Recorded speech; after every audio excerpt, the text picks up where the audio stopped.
Üslubiyyət nədir? Bax, bir üslub anlayışı var, bir üslubiyyət anlayışı var. Bunlar fərqli anlayışlar var.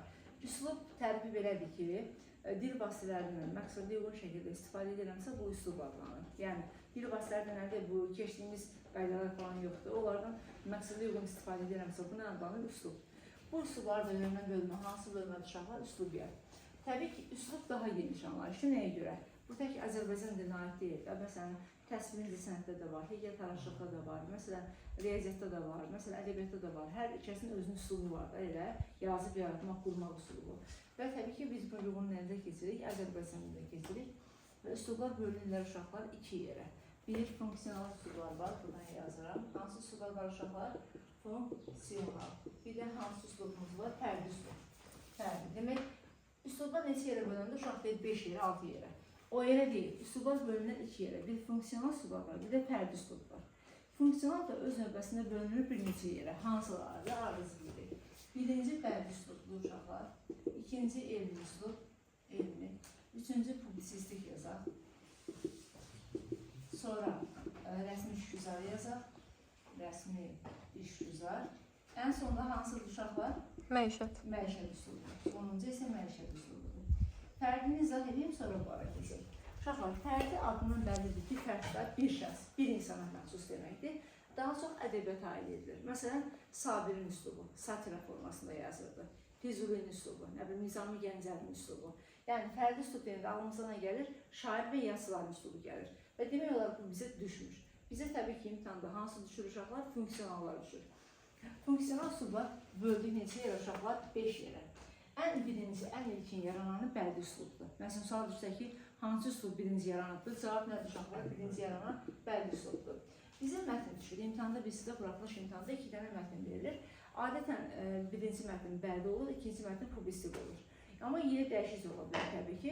Biz hardan bilək bəldidir, hardan bilək publistikdir. Necə ayıraq? Bir mətnin bəldi üslubda olduğunu göstərən əsas faktor məcazilikdir. Yəni, orada məcazi mənalı sözlərin sayı nə olmalıdır? Çox olmalıdır. Frazeoloji birləşmə ola bilər, epitet ola bilər, təşbih ola bilər, kəsr ifadə vasitələrdə. Onların hansısa biri ola bilər.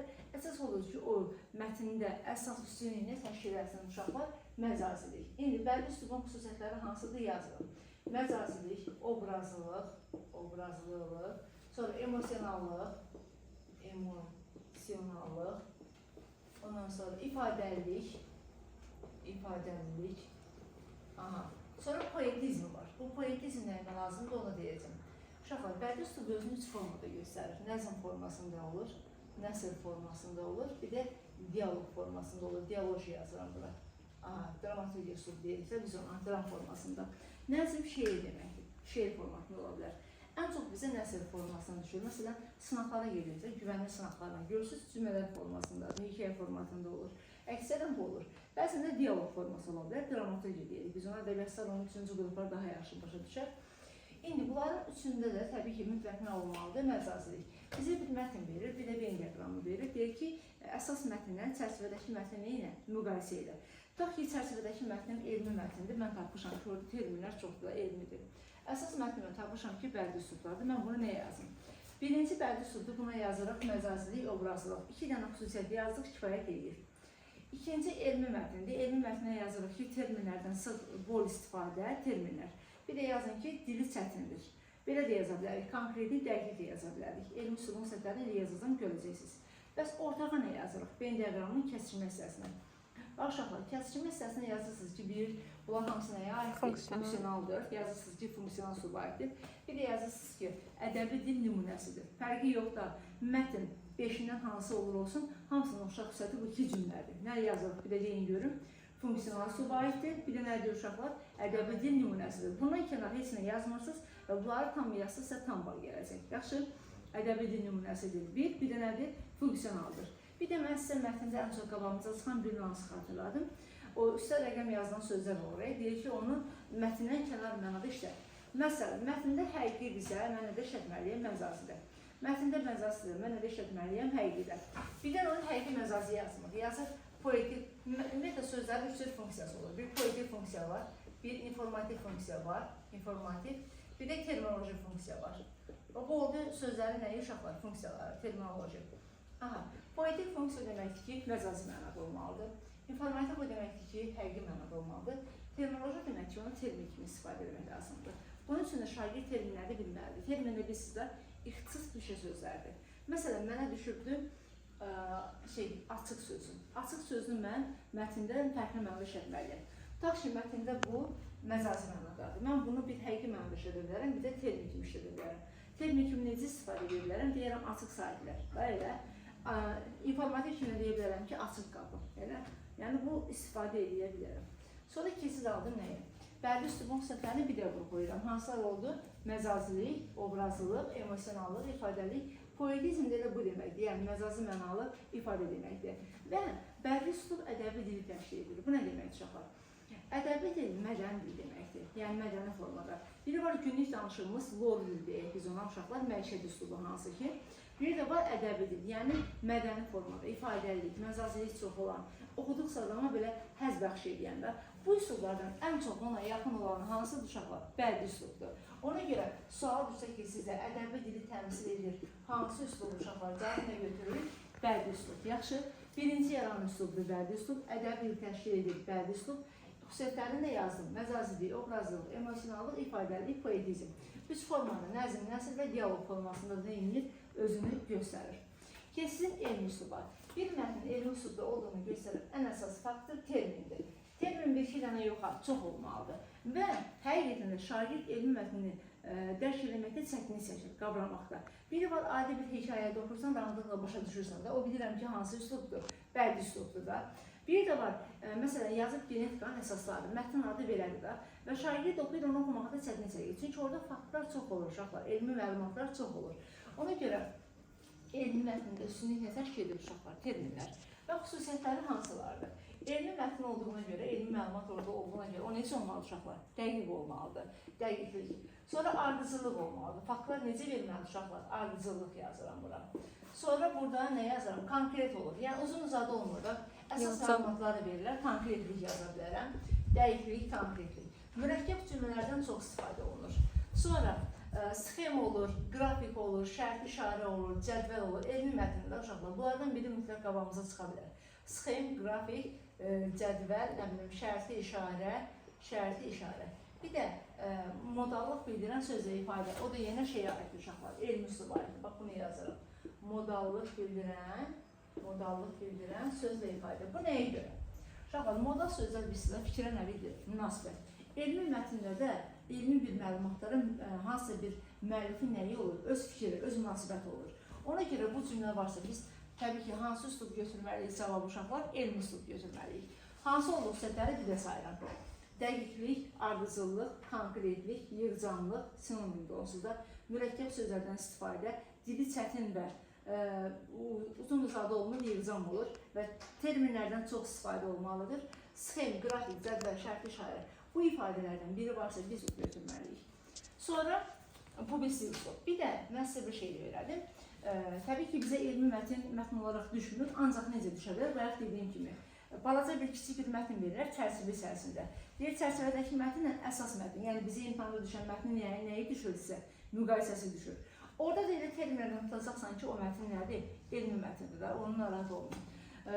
Bədii mətnlə publisik mətndə ayırmağın yolu bir-birinə bənzəyirlər də. Orada imtahanda sizə aşağıda mənbəni göstərirlər. Sınaqlarda olmur, amma imtahanın özündə olur, qəbul imtahanında olur. Məsələn, yazıb ki, Cəlil Əhməd Quluzadə, Qurbanəli bəy. O dəqiqə mən başa düşürəm ki, bu bir yazarın nəyidir? Hekayəsidir da elə. Hekayəsi təbii ki, bu hansı üslub olacaq uşaqlar? Bədii üslub. Bəs publisik nədir? Publisik üslub uşaqlar mətbuat dili adlanır. Mətbuat da biz sizdə qəzetdir, jurnaldır, televiziyadır, radiodur da bunlar nəzərdə tutur. Bax, birinci yazırım. Publisik üslub nə adlanır uşaqlar? Mətbuat dili. Ən birinci bunu yazıram. Və bu nə vaxt yaranırdı? 1875-ci ildə. Niyə bu vaxt götürülür bu üslubun yaranması? Bizim Azərbaycanda ilk qəzet Əkinçi qəzeti nə vaxt yaranırdı? 1875-ci ildə. Və kimin redaktorluq əsasında? Həsən bəy Zərdabinin redaktorluq əsasında. Ona görə publisik üslubun yaranma tarixçəsi neçənci əsrdə hesab olunur uşaqlar? 19-cu əsrdə hesab olunur. Və publisik üslub özü 3 yerə bölünür uşaqlar. Bir, bədii publisik üslub var, bədii publisik, sonra elmi publisik var, elmi publisik, bir də rəsmi publisik var. Rəsmi. İzahını verim, onda bunları başa düşəcəksiniz. Publisistik üslubun xüsusiyyətləri var. Necə olmalıdır? Aydınlıq, əsas. Hansı ki, o ümumuna uyğunlaşdırma gələndə bu xüsusiyyəti mütləq yazırsınız. Aydınlıq, sonra kütləvilik, anlaşıqlıq, aydınlıq eyni şeydə yazmağa ehtiyac varmı ki? Kütləvilik, sonra informasiya, məlumat xarakterli, bunu da yazırsınız. İnformasiya, məlumat xarakterli. 2 dənə xüsusiyyət yazın və ikisi də bu olsun. Bir altına xətt çəkirlərim. Bir aydınlıq yazın, bir də informasiya, məlumat xarakterli yazın.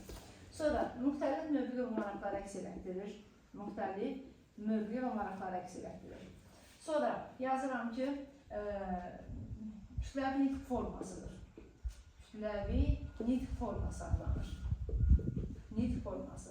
Sonra 2 formada olur uşaqlar. Bir yazılı formada olur, bir də şifahi olur. Yazılı və nə olur? Şifahi. İndi gəlin izahlarını verək. Bax, publisistik bir mətindir də, bizə düşübdür. Tutaq ki, mətninizin, özü publisistik mətnləri şagird mətnin adından caz tuta bilər. Adətən ya hansısa bir tanınmış məşhur şəxslər olur, ya bir tarixçi olur, ya bir rəssam olur, ya bir musiqi olur. Məsələn, yazı Beethoven, mətin adı Beethovendir. Beethoven nəyə ki, mən o dəqiqə başa düşürəm ki, bu mənə Beethoven kimdir, onu tanıdacaq. O məşhur bir şəxsdir də elə. Onun haqqında mənə nə verir? İnformasiya, məlumat xəbər verir və o insanı tanıtmaq məqsədindən verir. Və yaxud da yazıb Olimpiya oyunları, mətin adı budur. Mən o dəqiqə başa düşürəm, bu mətin necə mətin uşaqlar, publisistik mətindir. Və yaxud da verib də Ağa Məhəmməd Şah Qazar, tarixdə bir hökmdar olub da elə. O dəqiqə bilirəm ki, burada mənə nə verəcək? İnformasiya, məlumat verəcək. Yəni, mətin adından sən o dəqiqə tuta bilərsən ki, o necə mətindir, publisistik. Məsələn, 9-ada düşmüşdür ki, Şövkət xanım Ələkbərova. Bu bizdə müğənnidir də elə, sənətkardır.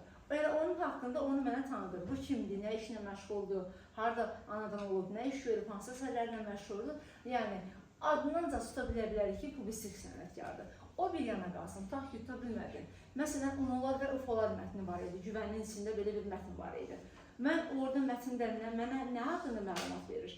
Unolar və Ufolar haqqında. Və o dəqiqə bilirəm ki, o mətn necə mətn hesab olunur uşaqlar? Publisistik mətn hesab olunur. Publisistik mətn altında ən sonunda hansı mənbədən götürüldüyü yazır. Yazır filan məqalədən, filan saytdan, filan yerdən. Yəni, məsələn, yazır ki, tutaq ki, filan dərgidən, filan jurnaldan. O dəqiqə başa düşürəm ki, o necə mətndir uşaqlar, publisistik mətn. Heç yenə də deyirəm, baxmağıma ehtiyac yoxdur. Mətn adından da tuta bilərsiniz ki, o mətn necə mətndir, publisistik mətndir. Bu arada, publisistik mətndə məcazilik əlbəttə ki, ola bilər. Bunun da dili aydındır, bunun da dili aydındır. Fərq nədir?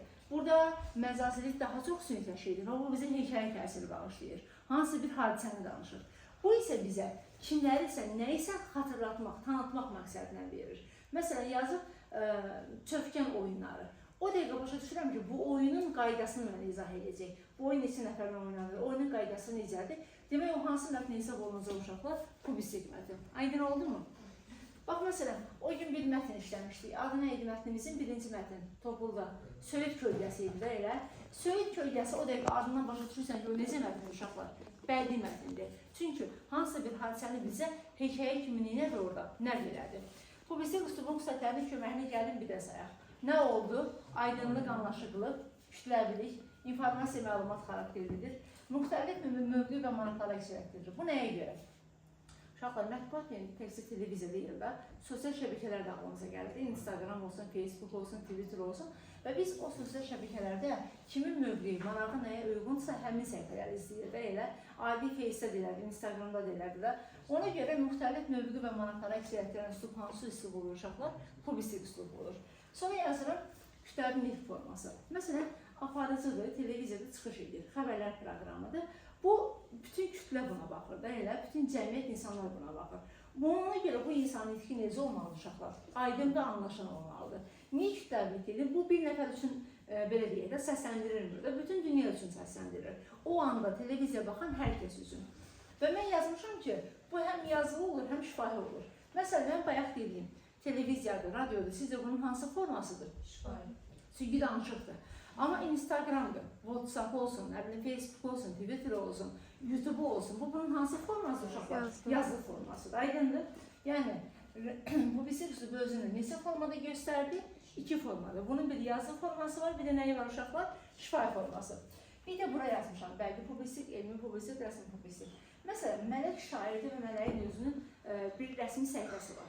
O öz səhifəsində şeirini paylaşım edir. Onun şeirin altına biz kommentlər, yəni rəylər yazılıb da elə uşaqlar. O olur hansı üslub? Mətbuatda paylaşdı, bədii publisistik. Sonra elmi publisistik. İmran alimdir, professordur, elmi bir məqalə yazıb da elə. Elmi bir məqaləsi var, onu öz sosial şəbəkəsində paylaşım edir. O hansı üsluba gedir uşaqlar? Elmi publisistik. Bəs rəsmi necədir? Prezident bir sərəncam verirdi, bəyanat verirdi, əmr verirdi. Səhər bütün sosial şəbəkələrdə yazır ki, prezident bu sərəncamı verir. Paylaşılır da, hər kəs bunu görür. O da təbii ki, hansı üslub olur uşaqlar? Rəsmi publisistik. Bunları başarısız nə oldu? Bədii publisistik, elmi publisistik, rəsmi publisistik. 3 yerinə bölən üslubumuz hansı üslub olur uşaqlar? Publisistik üslub. Sonra keçid aldım rəsmi işgüzar. Uşaqlar, rəsmi deyəndə ağlınıza nə gəlir? Dövlət sənədi gəlir də, rəsmi, hüquqi əhəmiyyət, keçərliliyi olan hansısa bir şey gəlir. Və rəsmi işgüzar olan üslubda olan sözlər uşaqlar adətən əmr cümləsində də vacib şəklində olur. Məsələn, deyirəm ki, 5 ildən 10 ilədək həbs edilsin. Görürsən, əmr cümləsidir. Və feillər əmr şəklində olur. Və yaxud da deyirəm ki, bu qədər müddətdə təmin edilməlidir. Malı məli nədədir? Vacib şəklindədir. Rəsmi üslubun xüsusiyyətlərini mən yazmalıyam. Birinci, yaranma dövrünü deyim. Bu rəsmi üslub yaranıbdır səbəblər dövlətinin yaranmasından. Yəni, səbəblər nə vaxt yaranmışaqdır? 1501. Əsr olaraq neçənci əsr gedir uşaqlar? 16-cı əsr. Şagird birdən sual verir ki, mənim, səbəblərdən qabaq burada dövlət var, sazi var, salari var, rəvadi var, şədadi var. Niyə məhz o yox səbəbi? Ona görə ki, uşaqlar, deyirdik ki, bizim dövlət sənədlərimiz öz ana dilində olmalıdır, dövlətin öz rəsmi dilində olmalıdır. Və ilk dəfə olaraq Azərbaycan dilini, yəni Türk dilini dövlət dili edən kim olubdur? Şahsman Xatay olubdur da elə. Yəni ona görə mən rəsmi üslubun yaranma vaxtını nə vaxt götürürəm? 1501. Yəni neçənci əsrdir uşaqları bu? 16-cı əsr. Biri var rəsmi sənəd, biri də var işgüzar sənəd. Bunların da fərqi var. Rəsmi sənəd nədir uşaqlar? 5 dənə şey deyəcəm mən sizə, rəsmi sənəd. Bax uşaqlar, qanun rəsmi sənəddir. Qanun. Əmr rəsmi sənəddir. Bayaq dediyimiz sərəncam. Sərəncam rəsmi sənəddir. Bəyanat rəsmi sənəddir. Fərman rəsmi sənəddir. Yəni ki, mahiyyətini başa düşürsə nə demək istəyirəm? Yəni, uşaqlar, biri var hamımızın yaza biləcəyi sənədlər, bir də var sırf yuxarı dairələrin yaza biləcəkləri. Yəni, bunlar sırf yuxarı dairələrin yaza biləcəyi sənədlərdir. Ona görə bunlar rəsmi sənədlərdir. Bəs işgüzar nədir? Məsələn, tərcüməyə hal hamımız yaza bilərik. Ərizə hamımız yaza bilərik. Yazırıqdır da fakt. Sonra elan olsun, akt olsun, protokol olsun, arayış olsun, nə bileyim, nə deyim uşaqlar. Məktub da rəsmi sənəd gedir. Məktub olsun. Yəni, onlar hamısı nəyin içində gedir uşaqlar? İşgüzarın. Fərqli izahı da budur ki, gündəlik həyatımızda adi insanların yaza biləcəyi sənədlər hansı olur? İşgüzar. Amma yuxarı dairələrin, hüquqi vəzifəli şəxslərin yazacağı sənədlər, hansı sənədlər olur uşaqlar?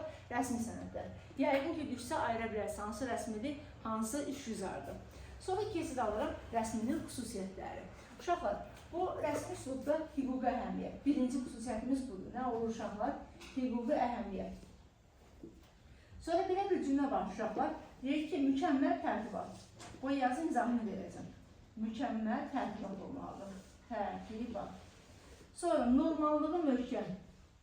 Normallığı möhkəm.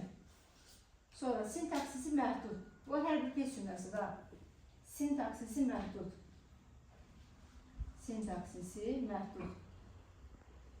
Sonra arxaik leksikanın mühafizəsi. Arxaik leksikanın qorunması. Leksikanın qorunması. Standart forma.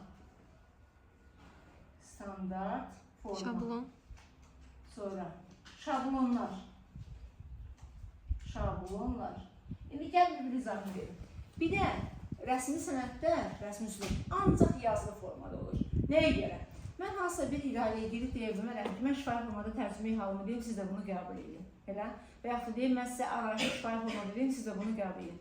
Rəsmi sənəd demək ki, orada nə olmalıdır? Pecət olmalıdır, möhür olmalıdır və imza olmalıdır. Xüsusi keçərliyi olan bir şey olmalıdır. Ona görə sual düşsə ki, hansı üslubumuz ancaq yazılı formada olur. Cavabı nədir uşaqlar? Rəsmi üslub. Hüquqi əhəmiyyət yəqin başa düşürsünüzsə, bu rəsmi sənəd orada nə olmalıdır? Orada hüquqi keçərliyi olmalıdır. Mükəmməl tərtibat. Adi bir ərizə yazırsınız. Ərizədə nəsə qarayət salırsınız, səhv yazırsınız, söz səhv yazırsınız. Üstünə geri qaytarır ki, get bunu yerinə, yenidən yaz, təzdən düzgün yazıb gətir. Çünki rəsmi sənədlərdə uşaqlar üçün o hansı bir dairəyə verilir, deyək hüquqi dairəyə də, orada səhvlərə yol verilməməlidir. Orada tərtibat necə olmalıdır? Mükəmməl olmalıdır. Sonra normallığı möhkəm. Məsələn, adi bir ərizəni götürün. Ərizənin yazılma qaydası var da uşaqlar. Bax, bu hissədə kimdən yazılması göstərilir. Elə ortada böyük hərflə yazılır, ərizə yazılır. Burada ərizənin məzmunu yazılır. Burada isə vaxt, tarix və imza yazılır. Başa düşdünüz də? Və bu gör ta qədimdən bu günə qədər necə varsa o cürdə gəlib çatır. Bunu kimsə dəyişməyib də. Ona görə bunun normallığı nədir uşaqlar? Möhkəmdir. Sonra standart forma. Standart nə deməkdir? Məsələn, standart geyimlər olur, uşaqlar. Hamının geyinə biləcəyi də. Yəni, bu kimin üçünsə fərq edən. Biri var S, L, M, razmə fərqi də, elə ölçü fərqi.